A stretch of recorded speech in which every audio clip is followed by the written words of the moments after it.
Xiao Yan tidak bisa menghentikan kepergian Yun Yun.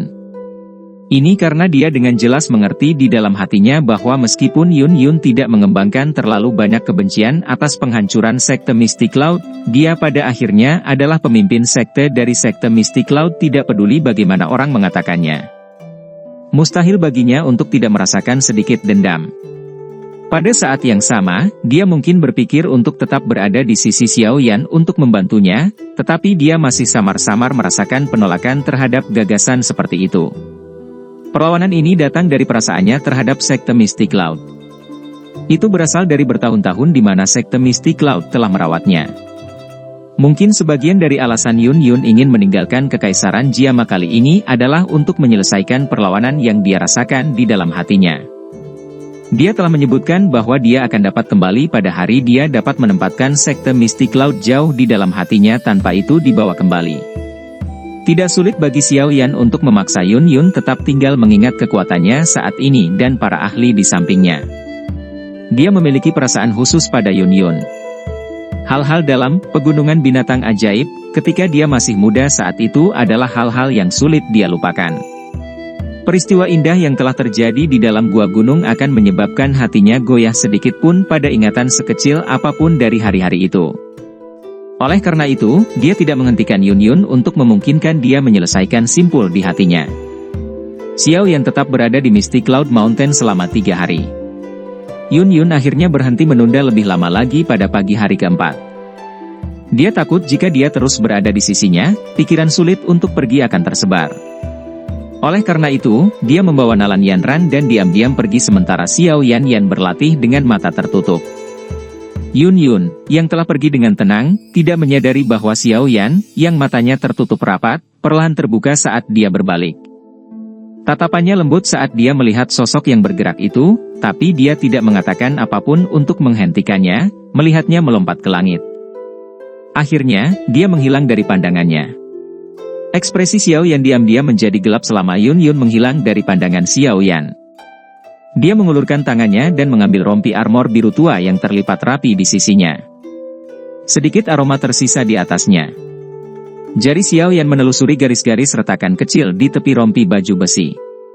Kelembutan di matanya semakin kaya. Rompi bagian dalam ini telah menyelamatkannya beberapa kali saat itu. Cukup banyak fragmen yang jatuh selama itu melindunginya. Akhirnya, potongan-potongan ini diam-diam dan dengan pahit dicari oleh Yun Yun sebelum sekali lagi dipasang ke rompi. Tentu saja, beberapa yang mustahil ditemukan karena berbagai alasan telah diperbaiki dengan cermat oleh Yun Yun dengan bahan yang sama. Meskipun rompi bagian dalam ini adalah objek pribadi Yun Yun yang selalu dia simpan di dekatnya dan akhirnya membentuk sedikit hubungan dengannya, mencoba untuk mencari potongan-potongan kecil di dalam kekaisaran Jiama yang sangat besar ini akan membutuhkan upaya yang luar biasa. Karenanya, poin ini membuat Xiao Yan melepaskan dendam dari masa lalu. Xiao Yan menghela nafas panjang setelah menyimpan rompi bagian dalam ke dalam cincin penyimpanannya. Dia segera berdiri dan pandangannya melirik ke arah menghilangnya Yun Yun. Sesaat kemudian dia bergumam, "Hati-hati." Bahu Xiao Yan gemetar setelah dia terdiam sesaat. Sepasang sayap api hijau giok muncul di punggungnya. Dengan kepakan lembut, dia segera bergegas ke arah ibu kota. Luka Xiao Yan tiba-tiba pulih selama 3 hari ini. Dia merasakan penghalang ke kelas Dou Huang beberapa kali saat memulihkan Dou Qi-nya. Namun, ini hanyalah perasaan. Terobosan sejati tidak muncul. Kesulitan mencoba terobosan ke kelas Dou Huang jauh melebihi harapan Xiao Yan. Meskipun dia telah menjalani pertempuran hidup dan mati yang besar dengan Yun Shan, masih ada celah yang tersisa. Xiao Yan tidak terlalu cemas dalam hal ini. Ini karena dia samar-samar tahu bahwa itu tidak akan lama sebelum dia akan maju ke kelas Dou Huang. Mungkin, yang dibutuhkan hanyalah sedikit kesempatan keberuntungan dan terobosan itu dengan sendirinya akan tiba. Dou Huang, sosok Xiao Yan terbang di udara seperti kilat, hanya menyisakan sosok hitam samar. Dia menyipitkan matanya dan tinju di bawah lengan bajunya dikencangkan. Mengingat kekuatan bertarungnya saat ini, semua teknik Dou selain 3 teratai api berwarna yang dia gunakan dengan semua kekuatannya, mampu bertarung dengan seseorang di puncak kelas Dou Huang dengan peluang kemenangan yang tinggi. Jika dia menggunakan teratai api 3 warna, dia pasti bisa membunuh seorang ahli di puncak kelas Dou Huang. Selain itu, bahkan elit Douzong di bawah 3 bintang juga akan menerima luka serius. Jika salah satu dari mereka mengalami momen sial, dia akan berakhir seperti Yunshan, yang Douqi di dalam tubuhnya menjadi lamban karena ledakan, dan dihadapkan dengan pukulan fatal berikutnya. Namun, peluang kemenangan yang terakhir tidak dianggap sangat mungkin. Jika bukan karena keberuntungan hari itu, pasti tidak mungkin baginya untuk membunuh Yunshan. Selain itu, pembantaian ini tidak sesuai dengan prasyarat dia bertarung sampai dia terluka parah. Ada rasa mempertaruhkan nyawa untuk pergi sekuat tenaga selama pertempuran seperti itu. Bagaimanapun, tidak peduli bagaimana orang mengatakannya, kekuatan sebenarnya Xiao Yan hanyalah di puncak kelas Douang. Level ini terlalu jauh dari elit Douzong. Jika Xiao Yan tidak memiliki beberapa teknik Dou yang kuat, tidak mungkin baginya untuk menanggung 20 pertukaran di tangan Douzong. Namun, jika Xiao Yan berhasil menerobos ke kelas Dou Huang, kemungkinan besar sulit bagi Xiao Yan untuk menemukan lawan yang bisa menandinginya di kelas Dou Huang dengan mengandalkan Flame Matra yang misterius dan teknik Dou yang kuat. Bahkan jika dia bertemu dengan seorang elit Douzong, dia masih bisa mengandalkan sayap yang dilapiskan dan kecepatan menakutkan untuk mendapatkan kemampuan melarikan diri. Jika dia berani dengan paksa menggunakan teratai api 3 warna dan mempertaruhkan nyawanya, dia mungkin bisa membunuh orang itu selama mereka adalah bintang 3 atau 4 Douzong atau pangkat yang lebih rendah. Tentu saja, peluang semacam ini disertai dengan terlalu banyak risiko. Bagaimanapun, kemungkinan Xiao Yan akan menemui ajalnya sendiri jika dia gagal membunuh lawannya. Pelindung dari Hall of Souls itu sudah memiliki kekuatan Douzong. Saya tidak tahu berapa banyak ahli seperti itu yang tersisa di dalam organisasi itu. Sepertinya aku setidaknya perlu mencapai puncak kelas Dou Huang atau bahkan kelas Douzong untuk menyelamatkan guru. Jika tidak, saya hanya akan membiarkan diri saya tertangkap jika saya harus pergi dengan paksa. Pada saat itu, semuanya akan benar-benar berakhir. Angin liar bertiup di samping telinga Xiao Yan saat pemandangan di bawah melintas sementara pikiran ini berputar di dalam hatinya. Sun Er juga mengatakan sebelum dia pergi bahwa aku tidak bisa pergi dan mencarinya sebelum mencapai kekuatan Douzong. Saya pikir kekuatan klannya tidak kalah dengan Hall of Souls. Jalan ini sepertinya sangat panjang. Xiao Yan mendesah pelan di dalam hatinya. Ekspresinya secara bertahap menjadi ditentukan. Xiao Yan harus berusaha sekuat tenaga untuk menjadi orang yang semua ahli dalam kekaisaran Jia Makagumi setelah diejek sebagai sampah klannya. Itu adalah sesuatu yang sulit dilakukan oleh orang biasa. Semuanya sulit pada awalnya. Karena dia telah melewati masa tersulit, dia tidak perlu lagi menarik diri atau merasakan ketakutan sedikit pun. Saat ini dia bukan lagi pria muda dan bodoh sejak saat itu. Ayah, guru. Sun Er, tunggu aku. Xiao Yan tidak akan mengecewakanmu. Xiao Yan menghirup udara dalam-dalam. Bahunya bergetar dan sayap api hijau giok menjadi lebih padat. Kecepatan terbangnya melonjak saat ini. Akhirnya, dia berubah menjadi petir hitam saat dia terbang ke ibu kota besar yang muncul di hadapannya. Xiao Yan terbang ke ibu kota dan muncul di langit di atas Xiao Menshan beberapa saat kemudian. Tubuhnya berbalik dan dia dengan cepat bergegas turun.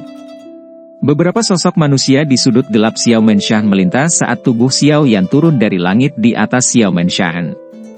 Senjata yang mengandung kilatan dingin berkedip-kedip di tangan mereka, memancarkan kilau dingin yang padat. Namun, sosok hitam ini baru saja bergegas keluar dari kegelapan, bersiap untuk menghentikan tamu tak diundang ini, saat aura kuat turun dari langit. Itu menekan tubuh mereka yang akan melompat ke depan. Suara samar juga ditransmisikan ke telinga semua orang pada saat yang bersamaan. Tidak perlu panik.